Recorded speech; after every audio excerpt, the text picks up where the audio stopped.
Live from PATV Studios, it's the Lyle Show. And now, the man with the most style, it's your host, Lyle. Hey, welcome to a beautiful edition of the Lyle Show. We're going to have half hour with Kim Lyden. She's with the Animal Adoption Center. She does all the fundraising. We're going to be talking to her a little bit about how she got started in fundraising and what's going on with what she's doing and stuff like that. So I want to introduce and say welcome to the show, Kim. Hi. How you doing? Great to be here. It's good. Now we've been talking for a while, off and on, through Charlotte and whatnot. So I'm glad you're here. We start a little bit about yourself. Sure. How'd you get started doing what you're doing? Well, like so many people in 2008, I was laid off, and so I kind of found my way into this job and this role, and I like talking to people, and I love animals, and grew up with animals. So what a better way to make a living than to raise money for them. I bet that's a lot of work, though. It is. It's rewarding, but it is a lot of work. We have a great community, though, as you well know, and a lot of people who are very, very supportive of both the shelter and of Iowa City as a whole, and understand we need to have a good, humane place for the animals to be, be able to hang out until they find their adopted homes. Yeah, exactly. Now, you say you've been with for about 8 years? I've been with the foundation for 2, just a little bit over 2. Okay. Yep. And marketing. So you try to get different events going, and with the shelter, with the Animal Adoption Center to get people involved and whatnot. Yeah, we have events. We have. Right now, we're working on our capital campaign. Okay. The previous shelter flooded, the one on Kirkwood Avenue, fairly close to here.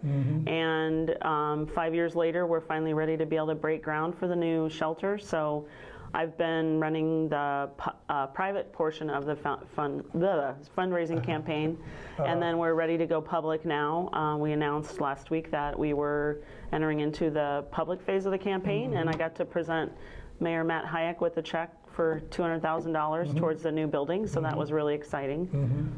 So that's good. Okay, now, so you got a lot of different people from all over, business folks. Yep, that's right. Individuals, everything from the corporate donations to generous individual gifts, just across the board. Now we're going out to the general public and just asking people to consider coming out and checking out the temporary facility and seeing where the new facility is going to be, and we're really excited about it.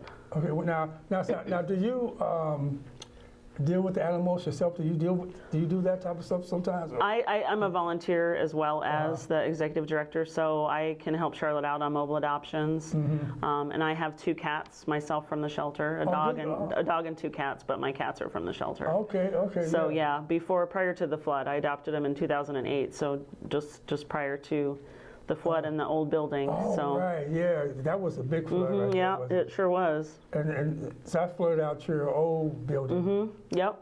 Now, excuse me, y'all was up here, over Kirkwood, yep, right by Arrow Rental. Oh, really? Where the old water plant is. Yeah. Yep, back there. Oh, wow. And it's just a blank space of grass now. You'd never know that there was a facility of any kind there. I'm sure, yeah. I never knew that, but I know back. Now, was you ever around? You weren't around in the 90s, was you? No. Okay. I'm a transplant. Oh, you're transplant from where? From California. Oh, what part of California you from? Northern California. Okay, Northern Bay California. Area. San Francisco? Yep. Really? Yep. Wow, now, okay, that's a whole different world. Yeah, it certainly is. A whole different world, young lady, from coming from California. It is, yes. To over here. I moved out here to go to graduate school at Iowa in preventive medicine and environmental health. And so I met my husband, and really? now I'm an Iowan, I guess. Yeah. So he was here first. Yeah, he's from Riverside. Okay, Riverside, Iowa. Oh, okay. Yep. I know it's in Riverside, California. Yeah. Okay, yeah. So have you been back home, or? Yeah. Oh, yeah. We go back. I drag him back there. You do? Does he like it? California? The older we get, the happier we're in Iowa City. Really? I think, I get back there and you're away from the traffic and all that stuff for a while, and you forget what it's like, what the rat race is like. Oh, wow. Yeah, because you're born and raised on the West Coast. Yep. I mean, I've never been to the West Coast, but I plan to get out there one day. You should. Yeah, but I know San Francisco is a really big city. Oh, it's a beautiful city, one of the most beautiful cities on the planet, I Really? think, but yeah.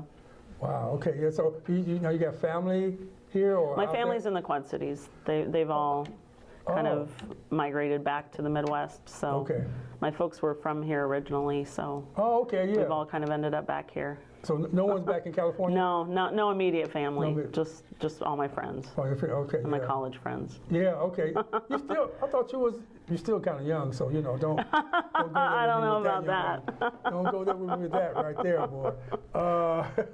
Okay, now you're from California originally. So you moved up here in what year? In 98. Oh, 98. Yep. Okay, that was. So I'm almost an Iowan, I guess. Yes, you are. 98. 98, 2000. I mean, that's over 10 years. So you've been here for a while. Yeah. So you like it. You like it here. I love our community. Yeah, we have an awesome community of people. Now, was you ever involved in what you're doing now back there in California? Only through adopting animals. I never worked in the industry or anything like that, but I had 2 adopted cats from a shelter in Oakland, so they were my city cats from the mean streets. You like cats? You're a cat person. Well, I have a golden retriever also. Do you? Yeah, but when you're young and you live in apartments, you can't. A lot of times you can't have dogs. Yeah. So I had a rabbit in college, and then got cats. A rabbit. And, Oh my goodness! Emily. I mean, Charlotte brought a little rabbit. Was it the black one or the gray one? It was like a floppy ears. Yep. What's that rabbit's name? Cupid. Cupid. Yep. Yeah. I think he got adopted. Yes. She told me he got adopted. Yep. And also Norton got adopted. Yes, Norton got adopted, and. Has she brought the rats? No rats on no rats rats on Lylestyle show. Okay. No rats. I mean, rats needs love, but my goodness. See, I'm from Chicago. See, that brings back bad memories for me. Rats. Okay, so I get flashbacks because Misha These aren't the big sewer rats. Yeah, I know. Misha, she brought a rat up here, 2 of them. See, she knew I didn't. She just did it. She said, "Well, I want you to pet the rats." No. Yeah. So I mean, she had me pet the tails. And said, "Oh my goodness, like a little." Oh, they're kind of weird feeling, aren't they? Oh my goodness. They are. My goodness, So the rats got adopted too. They need love. So they got adopted.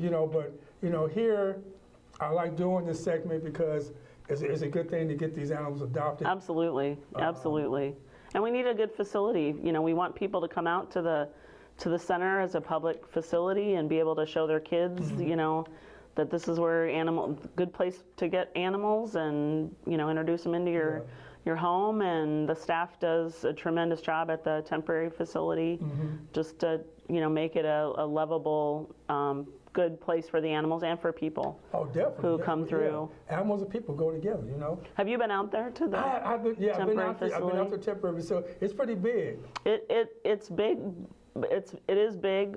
However, it's not built for what it's being used for, so the space isn't really efficient for animal space, people space, cleanliness, that kind of thing. The staff does a tremendous job just keeping everything clean and looking good and healthy so. Definitely, because I want to know, now tell me, who's that person, when you call their person at the desk, who's that person?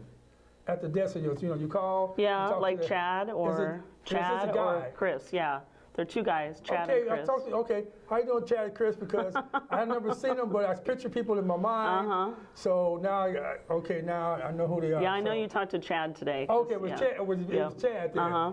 Chad, how you doing? Okay, because he probably get tired of me calling there, but I always call for Charlotte. He said you're pretty consistent, checking out, making sure we're all going to show up on time. he said,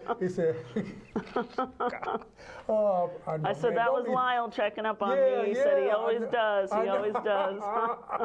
Charlotte, boy, because I called her for Charlotte too, and she's gone a lot. But she said, the reason why I'm gone, I don't be there in the morning time. afternoon, you probably catch me. Yeah. I did the same thing with Misha, but Misha can't really come out here to do this because she's so busy with the kids and doing work or whatever. Yep. So, we want to continue to do the program. Oh, absolutely, and I appreciate the invitation. Oh, without a doubt. It's fun for me to just get out and. Have you been on TV before? I have not. Oh, no. Well, the cameras looks good on you.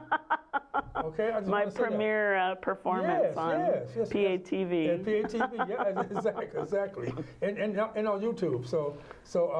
But we want to. I want to ask you a little bit about what you do the marketing. You have the capital campaign. That's right, which is a whole different piece of it. That's the piece we normally don't have to worry about because it's not, we're not trying to raise money for the building. Mm-hmm. We're strictly trying to raise money for the programs that Charlotte is able to execute. Okay, now capital, now what does that consist of?